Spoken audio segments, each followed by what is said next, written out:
Hello students, मेरा नाम है अभिषेक वर्मा और स्वागत है आपका हमारे channel Shrinath education consultancy services में। जी हाँ स्टूडेंट्स, आज श्रीनाथ एजुकेशन कंसल्टेंसी सर्विसेज आपके लिए लेकर आए हैं बाल्यावस्था एवं बाल विकास। जी हाँ, हमारा जो विषय है बाल्यावस्था एवं बाल विकास प्रथम वर्ष का, इसके इकाई 3 की बात आज हम करने वाले हैं। तो इस इकाई 3 की जो बात करने वाले हैं, चलिए देख लेते हैं कि इस इकाई 3 का अंक विभाजन क्या होगा। साथ ही साथ इसमें वस्तुनिष्ठ प्रश्न जो बहुत ही महत्वपूर्ण है वो कौन से आएंगे और कितने नंबर के आएंगे। साथ ही साथ इसमें लघु उत्तरीय, दीर्घ उत्तरीय, अति लघु उत्तरीय, अति दीर्घ उत्तरीय, इन सभी प्रश्नों की बात करेंगे। 1 नंबर से लेकर 2 नंबर से 3, 4, 5 नंबर तक की बात हम करेंगे और उनके महत्वपूर्ण प्रश्न देखेंगे और उन प्रश्नों के उत्तर लिखना कैसे ये भी जानेंगे। तो बने रहिए वीडियो में एंड तक। स्टूडेंट्स, आज के जो वीडियो लेक्चर होने वाले, इस एक वीडियो लेक्चर को देखकर आप कुल 15 अंक हासिल कर सकते हैं। जी हाँ, इस इकाई 3 जिसका नाम है भाषा, सामाजिक एवं भावनात्मक विकास, इस इकाई 3 पर कुल 15 अंक आवंटित है। यानी कि 15 अंक अगर आप कमाना चाहते हैं, इस पूरे वीडियो को देखिए, 15 अंक हासिल कर सकते हैं इस बाल्यावस्था एवं बाल विकास विषय में। जी हाँ, बड़ा इंपॉर्टेंट है, बहुत ही इंपॉर्टेंट है, तो इसे आप अच्छे से एंड तक देखिएगा। स्टूडेंट्स, मैं आपको थोड़ा सा बता दूं कि श्रीनाथ एजुकेशन कंसल्टेंसी आपके लिए जो है बहुत सारे विविध प्रकार के कोर्सेस ऑफर करती है, जैसे कि BA, DEd, BA, BEd, BSc, BEd, सिर्फ बीएड, सिर्फ DEd, BPharma, DPharma, REET, MPTT, विभिन्न प्रकार के कोर्सेस अवेलेबल कराती है। आप मनोवांछित इच्छित कोर्सेस में प्रवेश पा सकते हैं बहुत ही कम फीस पर, बहुत ही विश्वसनीय संस्था के साथ। जी हाँ, भारत सरकार द्वारा मान्यता प्राप्त संस्थाओं में, कॉलेजों में प्रवेश पाकर आप दूरस्थ शिक्षा पद्धति, डिस्टेंस मोड या फिर रेगुलर पे आप कर सकते हैं। जैसे आप चाहें वैसे डिग्री हासिल कर सकते हैं। तो बहुत ही विश्वसनीय संस्था श्रीनाथ एजुकेशन कंसल्टेंसी। सैकड़ों छात्र इसमें अभी भी पढ़ते हैं, सैकड़ों छात्रों ने अभी तक परीक्षा पास करी है, उत्तीर्ण की है, अच्छे प्रतिशत के साथ डिग्री प्राप्त की है, डिप्लोमा प्राप्त किया है। तो आप भी अगर सरकारी अधिकारी बनना चाहते हैं, डिग्री हासिल करना चाहते हैं, तो आपका सपना ही पूरा होगा।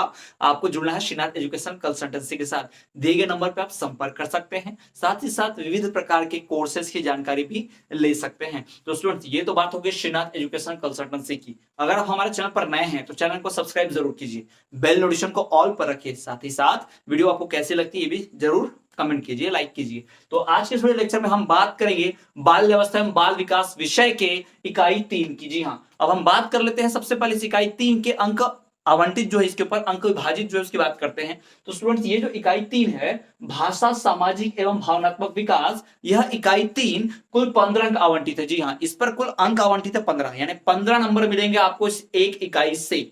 तो 15 अंक है और इसमें से एक मार्क्स के 2 क्वेश्चन, यानी 2 वस्तुनिष्ठ प्रश्न आने वाले। जी हाँ, 2 ही वस्तुनिष्ठ प्रश्न आएंगे, एक रिक्त स्थान आएगा और साथ ही साथ एक आएगा वस्तुनिष्ठ यानी एमसीक्यू। तो 2 ही प्रश्न यहां पर आने वाले हैं। उसके बाद 2 मार्क्स के 2 प्रश्न आएंगे, यानी 4 नंबर, यानी अति लघु उत्तरीय आने वाले हैं 2, ध्यान रखिएगा।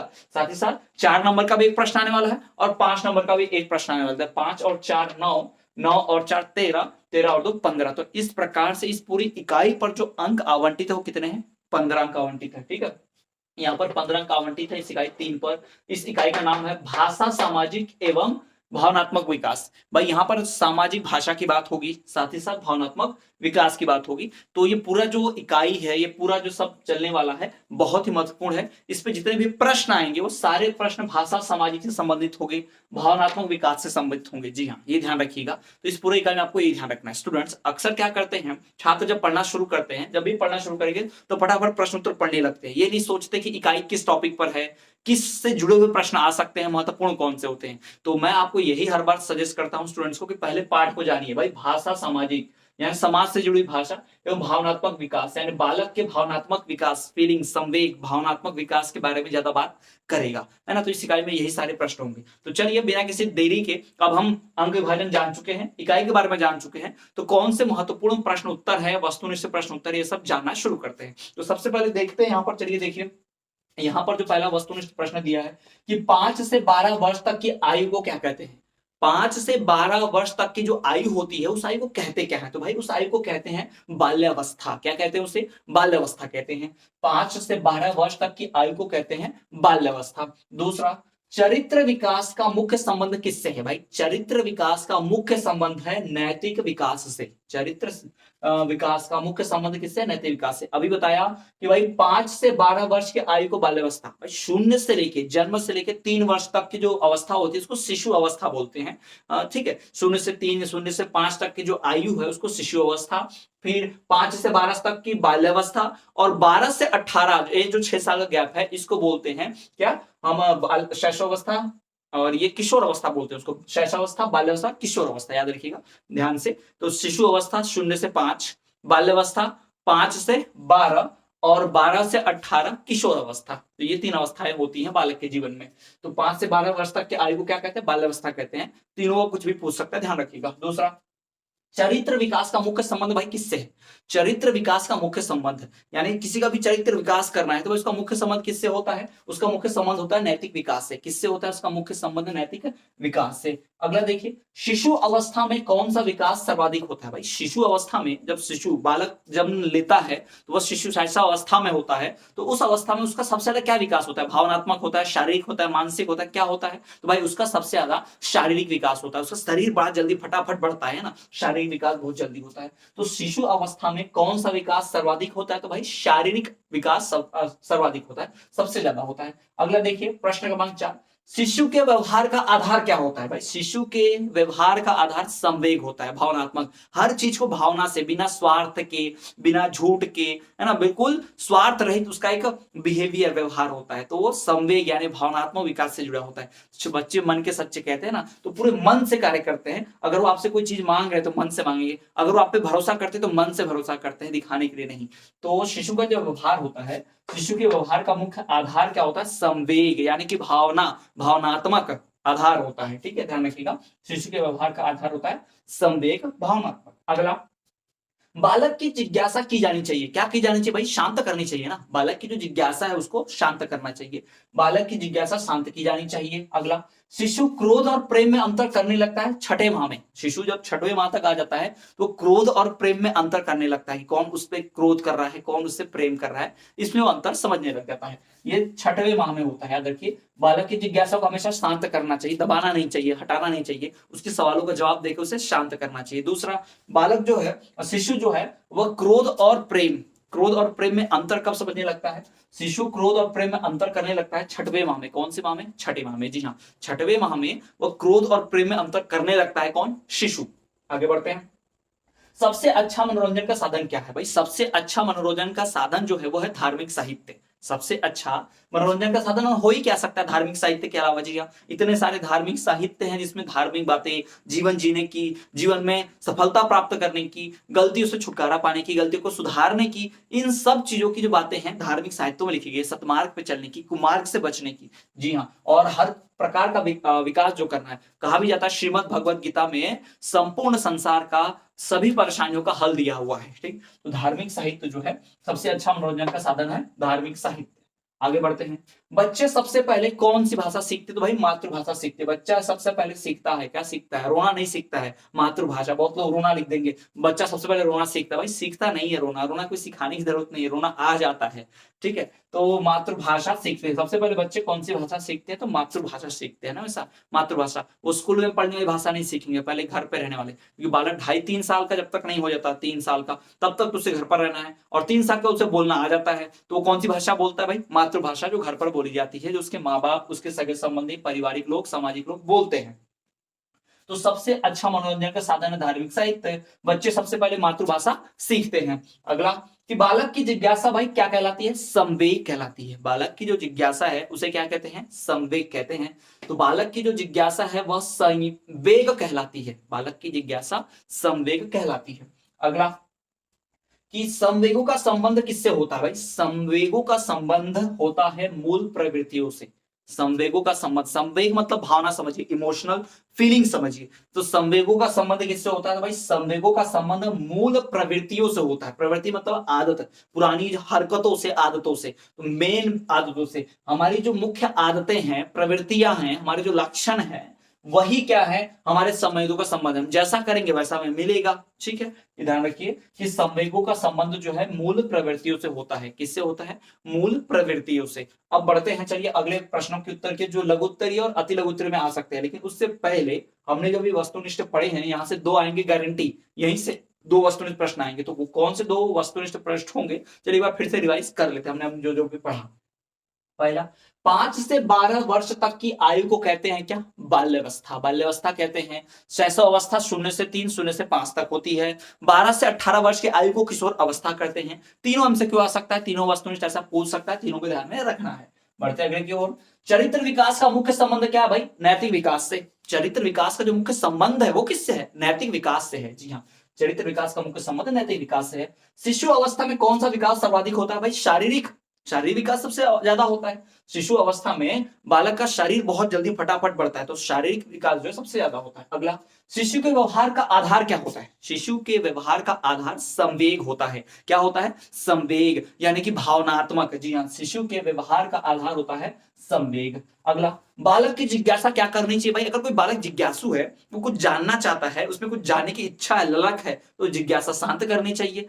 अब भाई शिशु को करनी चाहिए ना। अगर मान लो अगर शिशु को ऐसे डांटा जाए, उसकी जिज्ञासा शांत नहीं की जाए, तो क्या होगा, जब वो विद्यार्थी बनेगा, कक्षा में जाएगा, तो क्या अपने शिक्षक से कोई डाउट, किसी प्रकार का कुछ भी जिज्ञासावश कोई प्रश्न पूछ पाएगा, नहीं पूछ पाएगा। तो इसीलिए अगर उनका बच्चा शांत रहता है, कुछ नहीं बोलता है, तो इसके लिए जिम्मेदार माता पिता है, क्योंकि उन्होंने बच्चे की जिज्ञासा बचपन में शांत नहीं की, शिशु अवस्था में।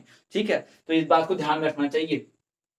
अगर बच्चा आपका मंद बुद्धि है, अगर बच्चा आपका शांत रहता है, अगर बच्चा अपने में ही खोया रहता है, कोई जिज्ञासु नहीं है, कोई सवाल जवाब नहीं पूछता, तो इसके कहीं ना कहीं जिम्मेदार हो सकता है, प्रबल संभावना है कि उसके माता पिता ही हैं, क्योंकि माता पिता ने बचपन में ऐसा कुछ कार्य किया होगा, उसकी जिज्ञासा शांत नहीं की, उसे सपोर्ट नहीं किया होगा, इस कारण से वैसा बन गया है।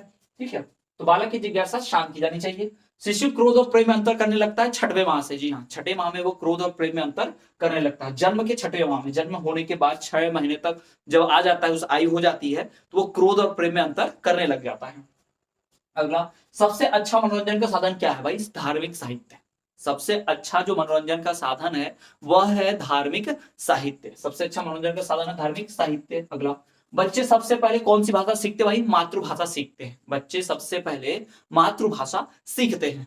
बच्चे सबसे पहले मातृभाषा सीखते हैं। बालक की जिज्ञासा क्या कहलाती है, संवेग कहलाती है। बालक की जिज्ञासा संवेग कहलाती है। ठीक, अगला देखिए, संवेगों का संबंध मूल प्रवृत्तियों से होता है। संवेगों का जो संबंध होता है वो हमारी मूल प्रवृत्तियों से होता है।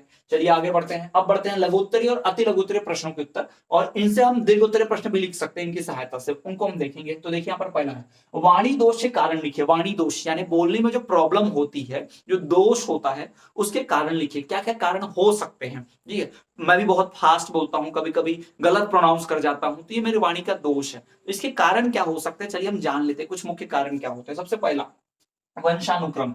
जी हाँ, अगर वंश में माता पिता दादा दादी किसी को भी वाणी से संबंधित कोई दोष होता है, तो वो बालक में भी नजर आते हैं। ये कोई बीमारी नहीं है, याद रखिए, बालक की गलती नहीं होती इसमें। अगर कोई बालक तोतला बोलता है, हकलाता है, तो उसकी गलती नहीं है, याद रखिए, ये वंशानुक्रम के कारण होता है। कई बार कई ऐसे केसेस में, कई ऐसे मामलों में देखा गया है कि अगर माता पिता या दादा दादी या कोई और पूर्वज, उनमें से किसी को अगर ये हकलाने की वाणी दोष की बीमारी थी, वाणी दोष था, तो वो बालक में भी आ जाता है। अगला, कि भाई असाधारण उत्तेजना। अगर बालक में असाधारण उत्तेजना, साधारण नहीं हो, असाधारण, कुछ जरूरत से ज्यादा ही उत्तेजित तो फटाफट बोले, तो भाई उसमें हकलाने की या वाणी दोष तो रहेगा। फिर गंभीर आघात, कोई बड़ी सी दुर्घटना हुई हो, चोट लग गई हो उसे, ठीक है, या फिर टॉन्सिल का बढ़ जाना। गले में जो टॉन्सिल होता है, देखा होंगे आप, जीभ की लास्ट में ऐसा लटकते रहता है ऊपर में तालू से, तो वही हमारा टॉन्सिल है। तो भाई इन सब कारणों की वजह से होता है कई बार वाणी में दोष, वाणी में दोष उत्पन्न हो जाता है, बोलने में तकलीफ होती है, और बोला जो जाता है उसको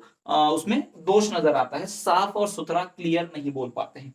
ठीक है, बढ़ते हैं अगले क्वेश्चन की तरफ। हकलाने के कारण बताइए, हकलाते क्यों है। हकलाने का कारण भी वही है, वाणी दोष मतलब हकलाना ही। अब ये क्यों हो सकता है, बीमारी के कारण हो सकता है, मांसपेशियों के कारण हो सकता है, ग्रंथियों के हार्मोन में कमी की वजह से हो सकता है, शारीरिक विकास की कमी की वजह से हो सकता है, वंशानुक्रम से हो सकता है, असाधारण उत्तेजना से हो सकता है, गंभीर आघात, टॉन्सिल का बढ़ जाना इत्यादि बीमारियों से हो सकता है। तो ये जो हमने कारण लिखे वही यहाँ पर भी वही लिखना। सेम, वाणी दोष और हकलाना दोनों एक ही तरह के सवाल है, आपको ध्यान रखना है। एक ही चीज पूछी जा रही है कि बोलने में तकलीफ होना, प्रॉब्लम होना, ये क्यों होता है। ठीक, बढ़ते अगले प्रश्न की ओर। संवेग का अर्थ बतलाइए भाई, संवेग क्या, उसका अर्थ बताइए। संवेग का अर्थ भाई, संवेग का अर्थ व्यक्ति की उत्तेजित अवस्था से। संवेग मतलब भावना, भावना, भावना वो भी उत्तेजित भावना। तो संवेग का अर्थ व्यक्ति की उत्तेजित अवस्था से है, वह यह व्यक्ति के भाव को प्रदर्शित करता है। संवेग जो है व्यक्ति के भाव को प्रदर्शित करता है। ठीक। तो संवेग का अर्थ व्यक्ति की उत्तेजित अवस्था से है, यह व्यक्ति के भाव को प्रदर्शित करता है। ये ध्यान रखना आपको, संवेग का अर्थ व्यक्ति की उत्तेजित अवस्था से है, यह व्यक्ति के भाव को प्रदर्शित करता है। अगले प्रश्न पर बढ़ते हैं। कुपोषण से आप क्या समझते हैं भाई? कुपोषण क्या होता है? कुपोषण से क्या समझते हैं? जब किसी बालक में जरूरी तत्व पोषण की कमी होती है तो वो कुपोषण का शिकार होता है, जिसे अंग्रेजी में माल न्यूट्रिशन भी कहते हैं। तो कुपोषण से उसको अंदर कई सारे विटामिन मिनरल्स की कमी हो जाती है, सारी विकास बाधित होता है, रुक जाता है, कई सारी बीमारियां, कई सारे रोगों की चपेट में बालक आ जाता है। ठीक, ये कुपोषण है। कुपोषण से न सिर्फ शारीरिक बल्कि मानसिक और बौद्धिक विकास भी रुक जाता है, ये भी ध्यान रखेंगे। ठीक, तो अच्छा खाना नहीं मिलने के कारण होता है। अगला प्रश्न, 15वां प्रश्न, घर की भाषा से क्या होती है? घर की भाषा क्या होती है समझाइए भाई। घर की भाषा वो भाषा होती है जिसे देखकर हम सभी जन्म के पश्चात सीखते हैं। जी हाँ, तो जन्म के पश्चात भाषा जो सबसे पहले सीखी जाती है उसे मातृभाषा, घर की भाषा कहते हैं। यह भाषा हमारे माता पिता, हमारे परिजनों, हमारे घर परिवार और समाज के लोगों के द्वारा क्या होती है? बोली जाती है, जिसके फलस्वरूप हम भी उसके आदि हो जाते हैं। हम सबसे पहले उसी भाषा को सीखते हैं। कोई भी बालक सबसे पहले कौन सी भाषा में बोलना सीखता है? तो मातृभाषा में सीखता है। तो मातृभाषा ही जननी होती है, हम जानते हैं। तो ये इस प्रकार के महत्वपूर्ण 15 प्रश्न उत्तर यहाँ पर आपके सामने है। इन्हीं 15 प्रश्न उत्तर में से 2 मार्क्स का जो ऑब्जेक्टिव है, वस्तुनिष्ठ प्रश्न है, वो आएगा गारंटी 100%। साथ ही साथ इनकी सहायता से आप लघु उत्तरीय, दीर्घ उत्तरीय, अति लघु उत्तरीय, अति दीर्घ उत्तरीय सारे प्रश्न उत्तर भी लिख सकते हैं। बहुत ही महत्वपूर्ण है। तो चलिए स्टूडेंट बढ़ते हैं कुछ अन्य महत्वपूर्ण प्रश्नों की ओर।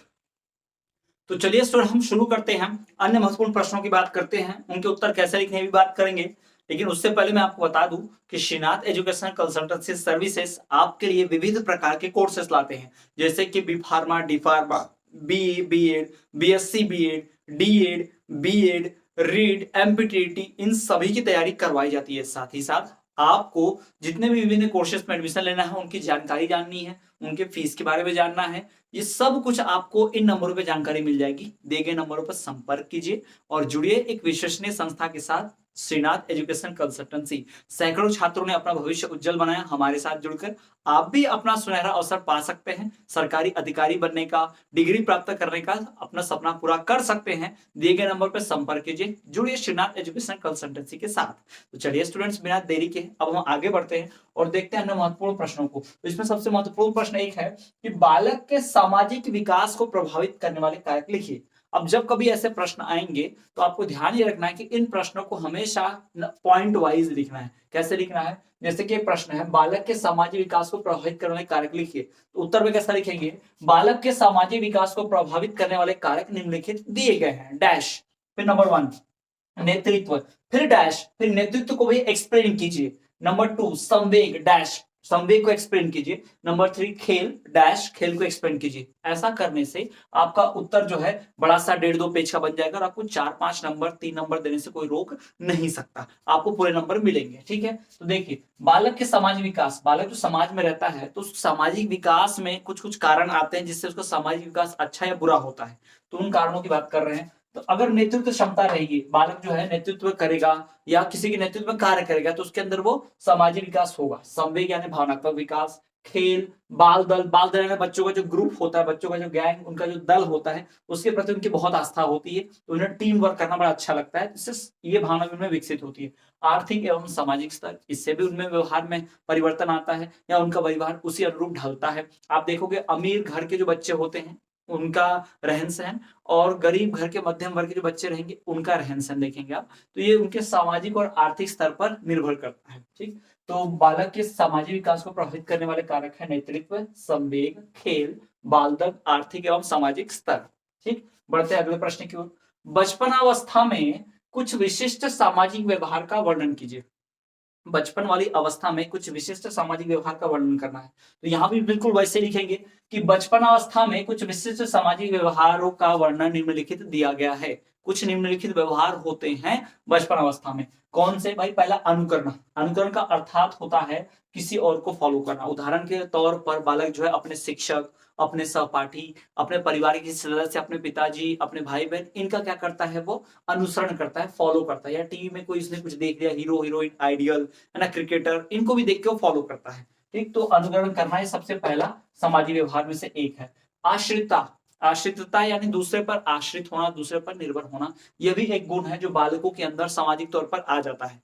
अगर कोई बालक को घर में मान लीजिए सभी लोग डांटते हैं बालक को उसी गलती पर, बाकी एक दादाजी होंगे जो उसे नहीं डांटते, उसे हमेशा लाड प्यार करते हैं, तो जानबूझकर दादाजी पे आश्रित हो जाएगा प्रत्येक कार्य के लिए, वो उन्हीं के पास पहुंचेगा क्योंकि उसे पता है वही उससे लाड प्यार करते हैं, उसकी बात वही सुनेंगे। ईर्ष्या, जी हाँ, ईर्ष्या भी उसके अंदर आती है, अपने सहपाठी सगे संबंधी भाई बहन जो होते हैं उनके प्रति उसके मन में ईर्ष्या भी उत्पन्न हो जाती है कि माता पिता उससे ज्यादा लाड प्यार कर रहे हो, मुझसे बेहतर कैसे है, या वो ज्यादा जानता है वगैरह वगैरह, ठीक है। तो इससे ईर्ष्या उत्पन्न होती है। साथ ही साथ बालक के अंदर सहयोग की भावना से, वो सहयोग का व्यवहार, जी हाँ, ये भी उत्पन्न होता है। वो दूसरों की मदद करना, एक दूसरे के सहयोग से कार्य करना, टीम वर्क, ये सब कुछ सीख पाते हैं। साथ ही साथ उसे शर्म आने, या 1 साल के बालक में बालिका में शर्म वाले जो भाव है उत्पन्न हो जाते हैं। अक्सर देखने को मिलता है कि वो किसी अपरिचित के सामने जाने से संकुचाते हैं, शर्माते हैं, शर्मीले होते हैं।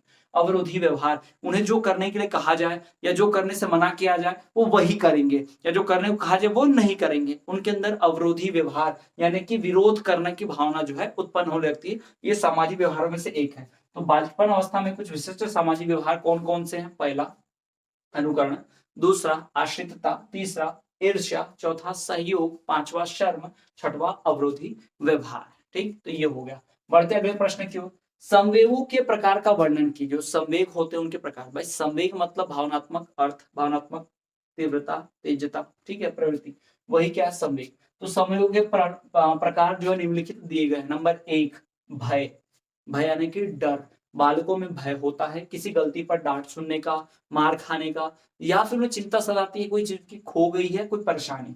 फिर शर्मिलापन, ये आप जानते ही हैं। परेशानी, चिंता, क्रोध, ईर्ष्या, जिज्ञासा, स्नेह, ये सब जो हैं बालक में किसके कारण है, किसके प्रकार है? भाई संवेगों के प्रकार है। यानी इतने प्रकार के भावनाएं, इतने प्रकार की फीलिंग्स, संवेग जो है बालक के अंदर भरी होती हैं। कौन कौन सी? भाई भय, डर, शर्मिलापन, परेशानी, चिंता, क्रोध, ईर्ष्या, और साथ ही साथ जिज्ञासा, स्नेह, प्रेम, यह सब कुछ उसके अंदर होता है। बालों को आपने देखा होगा कि उसे अगर किसी चीज को करने से मना कर दिया जाए कि नहीं ये गलत है, यहाँ नहीं जाना, तभी बालक वहां जाकर देखना चाहता है क्योंकि उसके मन में क्या है? जिज्ञासा है। तो जिज्ञासा ही बहुत सारे कार्य करवाती है। तो संवेगों के प्रकार जो है कुछ इस प्रकार से, ध्यान रखिएगा। अब बढ़ते हैं अगले प्रश्न की ओर, जो डीएलएड की परीक्षा के दृष्टि से बहुत ही महत्वपूर्ण है। तो अगला प्रश्न है, बाल व्यवहार की कौन सी समस्या है? बाल व्यवहार यानी कि बालक जो व्यवहार करता है, बच्चा जो व्यवहार करता है, उसमें कौन कौन सी दिक्कतें, परेशानियां, समस्याएं आती हैं? तो पहला मानसिक समस्याएं आती है भाई। दूसरा शारीरिक समस्याएं भी आती हैं, संवैगिक समस्याएं भी आती हैं, व्यवहारिक समस्या और अनैतिक समस्याएं। ठीक है, इस प्रकार की समस्याएं आती हैं। पर लिखें कैसे? तो बाल व्यवहार की निम्नलिखित समस्याएं हैं। डैश दे देंगे। नंबर 1 मानसिक समस्या, बालक जो सोचता है उसकी समस्या है। अगर उसकी सोच कहीं और है, उसकी उम्र के हिसाब से नहीं है, उसके काम के हिसाब से, उसकी पढ़ाई के हिसाब से नहीं है, तो ये समस्या है उसके अंदर। दूसरा शारीरिक समस्या, हो सकता है शरीर में कोई खराबी हो, गड़बड़ी हो, कोई रोग हो, या शरीर से कोई परेशानी हो, तो वो शारीरिक जो समस्याएं हैं उनसे भी निजात मिलती है। साथ ही साथ संवेगिक समस्या, ये भी जो कारक है बालक के व्यवहार को प्रभावित करने वाला। संवेगी मतलब भाई भावनात्मक, भावना से जुड़ा हुआ, इमोशंस, फीलिंग से जुड़ा हुआ। व्यवहारिक समस्या है, व्यवहार से जुड़ा हुआ, व्यवहार कैसा होगा। साथ ही साथ अनैतिक समस्या है। अनैतिक समस्या मतलब अनैतिक कार्य करना, अनइथिकल मीन्स जैसे कि चोरी, गाली गलौज, झूठ, फरेब, धोखा देना, ये सब जो है ये अनैतिक समस्याएं हैं। ये भी बालकों के अंदर आ जाती हैं। जी हाँ, बालकों के अंदर ये भी आ जाते हैं क्योंकि बालक जो है अनुकरण करते हैं, आसपास का प्रभाव उन पर होता है। अगला देखिए, भाषा विकास को प्रभावित करने वाले कार्य बताइए। ऐसे कारक कारण बताइए जो भाषा को सीखने में प्रभावित करते हैं, भाषा सीखने में मदद करते होंगे या फिर नुकसान पहुंचाते हैं। उनके होने से फायदा होता होगा या उनके ना होने से नुकसान होता होगा, ये पढ़ना है। तो देखिए कैसे लिखेंगे, भाषा विकास को प्रभावित करने वाले कारक निम्नलिखित दिए गए हैं। नंबर 1 बुद्धि। भाई बुद्धि से क्या होता है? हमें कुछ सीखने मिलता है, हम दूसरों को अपनी बातें समझा पाते हैं और दूसरे का अनुभव प्राप्त कर पाते हैं। तो बुद्धि बहुत जरूरी है, इससे भी विकास प्रभावित होगा किसका? भाषा का। जैविक, जैविक का मतलब होता है भाई आप जानते होंगे जिज्ञासा, जैविक का मतलब जुड़ा हुआ। ठीक है, तो भाई भाषा विकास में जैविक का होना यानी कि किस एरिया में रह रहे हैं, किस क्षेत्र में रह रहे हैं, वहां की जैव विविधता क्या है, वहां पे जो प्राणी रह रहे हैं वो किस प्रकार से उनकी बोलचाल भाषा है, किस प्रकार के वो माहौल में रह रहे हैं, यह जैविक जो है, ये जैविक कारक जो है प्रभावित करता है भाषा के विकास को। वातावरण है भाई, वातावरण कैसा है, वातावरण मान लीजिए अंग्रेजी सीख रहे हैं और पूरे आसपास में कोई अंग्रेजी बोलता भी नहीं है, सुनता भी नहीं, समझता भी नहीं है, तो क्या अंग्रेजी आसानी से सीख पाएंगे? बिल्कुल नहीं सीख पाएंगे। तो वातावरण, विद्यालय और शिक्षक और व्यवसाय एवं कार्य, इन जगहों पर जो है आपके भाषा के विकास का पूरा पूरा ध्यान रखा जाता है और आप अपनी भाषा को अच्छे से विकास कर पाए, बोल पाए, सुन पाए, समझ पाए, उसके लिए भी सभी प्रयासरत रहते हैं। ठीक, फिर उसके पश्चात देख लीजिए भाषा विकास और प्रभावित करने वाले कारक निम्नलिखित हैं। ऐसा आप एक एक लिखोगे, फिर डैश देके उसमें थ्योरी लिख दोगे, दूसरा लिखोगे डैश देके थ्योरी लिख दोगे, तीसरा लिखोगे डैश देके थ्योरी लिख दोगे। तो इस प्रकार से जो है पूरे पूरे अंक मिलेंगे ऐसा लिखोगे तो ये सारे महत्वपूर्ण प्रश्न उत्तर हो गए। जी हाँ स्टूडेंट, ये सारे के सारे जो है महत्वपूर्ण प्रश्न उत्तर आपके परीक्षा के लिए, आने वाले डीएलएड की परीक्षा के लिए बहुत ही उपयोगी है। अगर आपने वीडियो अभी तक देखी, वीडियो पसंद आई है तो चैनल को सब्सक्राइब, वीडियो को लाइक जरूर कीजिए। साथ ही साथ कमेंट कीजिए नेक्स्ट कौन से सब्जेक्ट की आपको वीडियो चाहिए, वीडियो कैसे लिखी ये भी बताइए। तो स्टूडेंट्स ये हो गए सबसे महत्वपूर्ण प्रश्न। मैं थोड़ा सा साइड हो जाता हूँ, आप चाहे तो इसे पॉज करके लिख सकते हैं या फिर पॉज करके स्क्रीनशॉट भी ले सकते हैं। इनको अपने मन से लिखना। जी हाँ, ये मैंने एक बता दिया पॉइंट्स, अब इनको आप 2-3 लाइन की थ्योरी लिख के एक्सप्लेन कर सकते हैं, बढ़िया से नंबर पूरे पूरे मिलेंगे। तो ये हो गया हमारा विषय बाल्यावस्था एवं बाल विकास का इकाई 3, जहां हमने बात की इसके अंक विभाजन की, वस्तुनिष्ठ प्रश्नों की, लघु उत्तरीय, दीर्घ उत्तरीय, इन सभी प्रश्नोत्तरों की बात की जो परीक्षा की दृष्टि से बहुत ही महत्वपूर्ण है। तो जुड़े रहिए हमारे साथ श्रीनाथ एजुकेशन कंसल्टेंसी के साथ, दिए गए नंबर पर संपर्क कीजिए, विविध कोर्सेज में प्रवेश भी पा सकते हैं। तो चलिए स्टूडेंट, मिलते हैं आपसे अगले वीडियो में, तब तक के लिए देखते रहिए हमारा channel Shrinath education consultancy services.